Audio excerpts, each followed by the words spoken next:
really important to bring up some of the information that we learned there.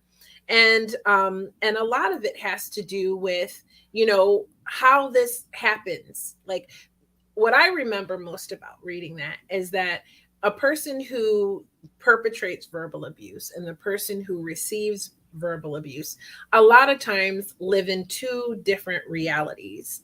Mm. And one person's reality is more of, if we get into an argument, for example, I have to win this fight.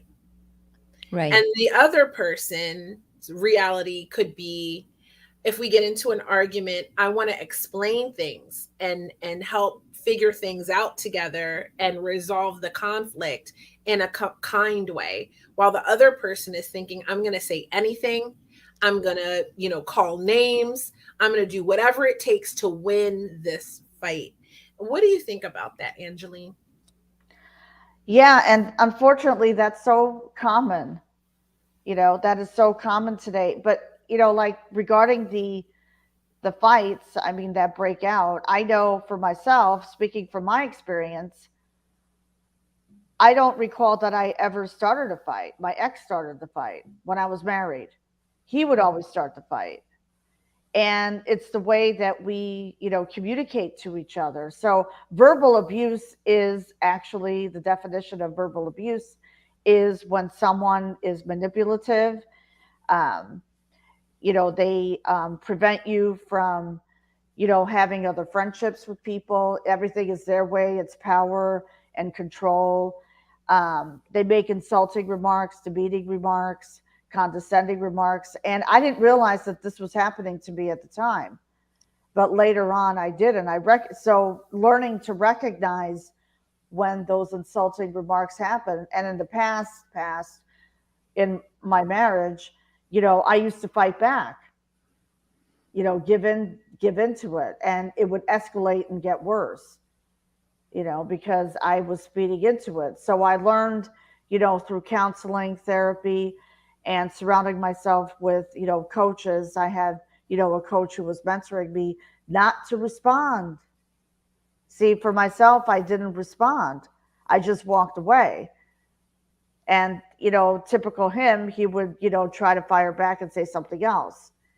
But why this happens, I think it's because they have low self-esteem, um, lack of self-confidence, something in their childhood happened that, maybe triggered something. So hopefully that makes sense.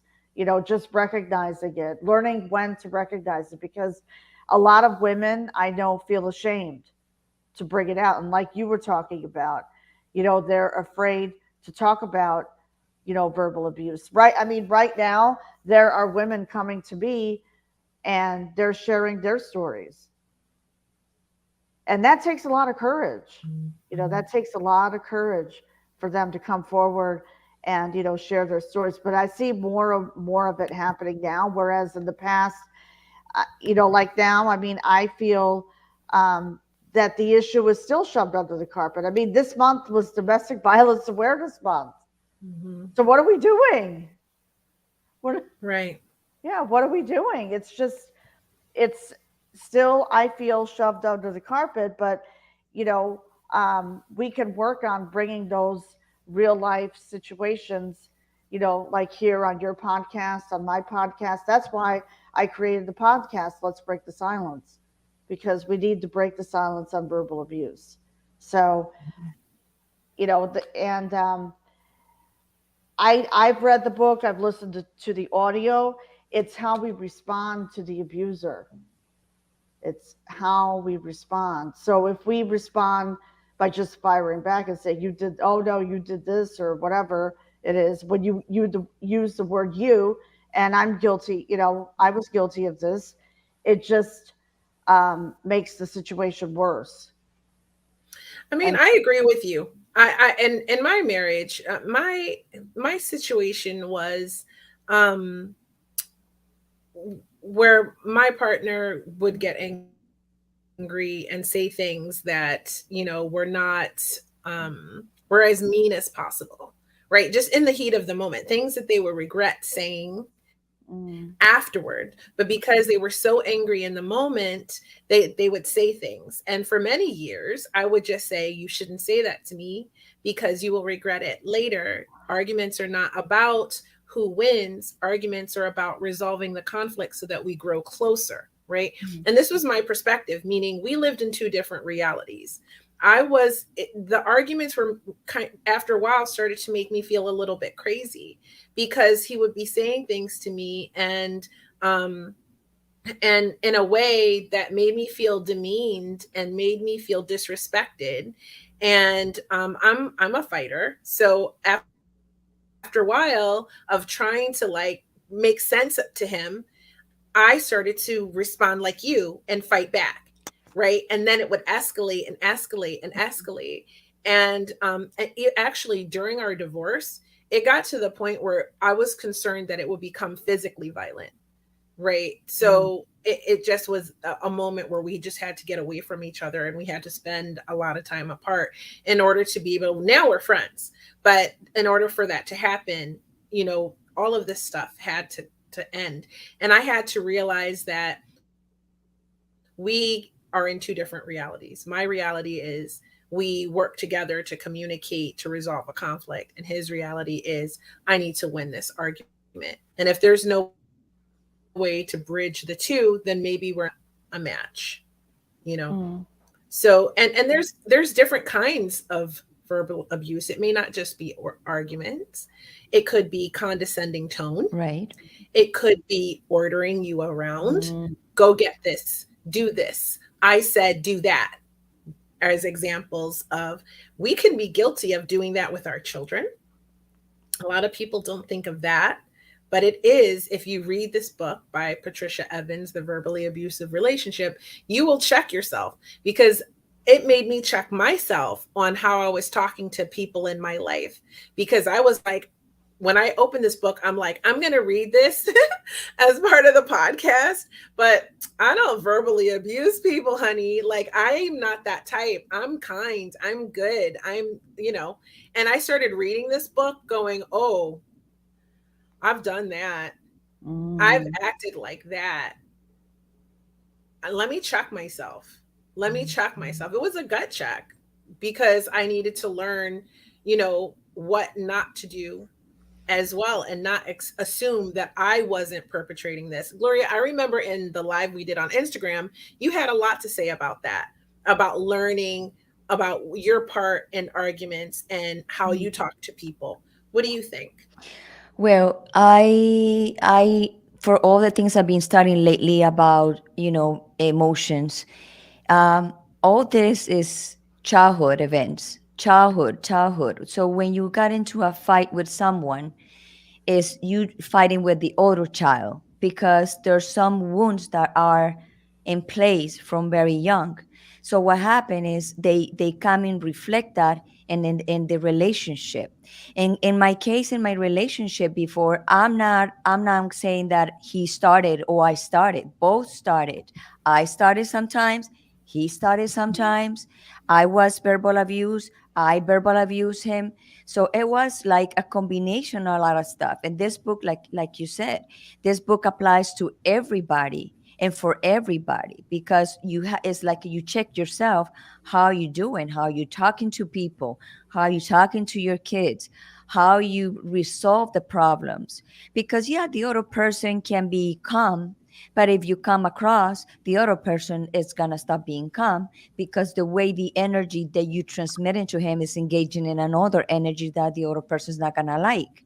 So yes, verbal abuse, we need to check and we need to sit down and talk about it, because a lot of women and also a lot of men, they are going in relationships that they think that the other person, the way they talk to them is normal, because probably they come from abusive families. So they are like used to, like you just said, oh, you have to do this, you need to bring me this, why you didn't cook, what happened, the clothes are not ready. All that kind of stuff is verbal abuse, because when you are in a relationship, you just is with the person, you just sharing your life with the person, not the other person is on top of you or vice versa. So that's why when we talk about this subject, we need to be very careful because it goes both ways. And a lot of people have a veil here that they don't know they're being abused, and also they don't know they're abusers. And once they realize, then is when the real problem starts, because the other person wants to get out from the relationship because they already saw that she's being abused, or she's being abuser. Mhm. Yeah. And a lot of times, if it's so, there's a lot of things like you right now could be going, oh, maybe I am from Yes. this, some of the examples they just mentioned, doing abuse and I didn't know it. And like me, and but once you recognize it, like what they say, once you know better, you can do better. Right. So, Right. how do you do better? By being conscious of what you're saying. Mhm. Like, when not just reacting, taking a moment to think and to respond and be conscious and mindful of what's coming out of your mouth. Now, Exactly. but that's not always going to work for everybody, because some Correct. people are so entrenched and so damaged and broken from their childhood or their previous experiences, and they are verbal abusers, that they are unable to change, or because they're unwilling to change, because they are unwilling to recognize that they are at fault in any way, which means they employ tactics like gaslighting and crazy making, which means gaslighting. I think we talked about this before, but it's Mhm. making you feel like you're making you didn't do, you don't know what you're talking about. You're making it up. Like it's Kia, never them. and when the person is an abuser, that person is being abused. Mm-hmm. So that's why he learning the way they abuse him. So it can go Mm-hmm. those both ways. He can Mm-hmm. be a continue the being their verbal abuser, or he can go in a or he or her can be in a relationship that let them abuse her or abuse him, Mm-hmm. Yeah. because the abuser is learn that to abuse another person from someone. Yeah. It's not And like oh, he mhm. born like that. No. No, no. Yeah, it's a learned behavior. And it Yes. should be able to be modified. But unfortunately, if you're unwilling to recognize that there's a problem, you can't heal it. You can't change it. And a Right. lot of people do not want to. There's probably people feeling dragged right now, listening to this, like feeling Yes. attacked, right? Yes. Because you don't, if you don't want to recognize that there's a problem, Mhm. then you're not going to be willing to change that problem. And that's why a lot of verbal abusers don't change. What do you think about that, Angeline? I agree. They don't change. Now, in terms, speaking for my ex, his mom, I think he told me like he was like 6 or 7 years old. He was in the bedroom just, doing his thing. And this is what he said. He said his mom threw a shoe at him. So he thinks that that's okay. Mm-hmm. He thought that that was okay. And verbal abuse is a lot worse than physical abuse. I mean, I know what happened to me, when I was thrown against the wall and, nose bleeding and black When and you're blue all over physically my face, assaulted. just physically assaulted. But that was the only time he physically assaulted me. But Angeline, do you know why he was like that? Because her mother maybe was very, demanding on him, or Right, abuse him a lot, that he grew up not liking women, or yes, liking women, but getting on you all the frustration that he had with his mother. So he right. got all that frustration on you. Exactly. He took out his frustrations on me. You